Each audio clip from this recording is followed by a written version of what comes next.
The call of God. The call of God is, first of all, it's a burden. It's something you know you've got to do. But this comes from God. You've got to serve God. You've got to serve the God of the ages. You've got to serve Him with your whole life. You've got to put Him first and go do something for God.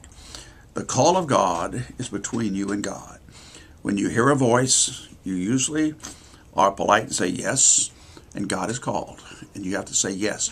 It's something you must do. When I go to an ordination, I always ask a young man, have you been called of God? If you've been called of God, then you must serve Him. And then we like to ask the second question. Suppose at this ordination we vote to not ordain you. What would you do? We want the young man to say, I will serve God anyway because God has called me. I've got to do it. Now the second thing, the call of God, is desire. What would you rather do more than anything else in life?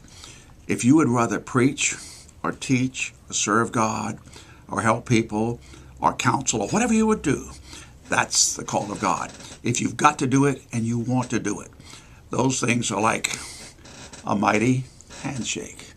And so two things. God calls you. You've got to do it. You want to do it. That's desire. And the third thing is fruit. Jesus said, you have not chosen me, called me, but I have chosen you and ordained you that you might go and bring forth fruit. And therefore I can tell when a man has been called of God if he has fruit in his life. What kind of fruit do you have? If you are a good teacher, you ought to produce learning. If you're an evangelist, you ought to produce souls. If you are a counselor, you ought to solve problems. Whatever you are, you ought to produce fruit in the life of other people.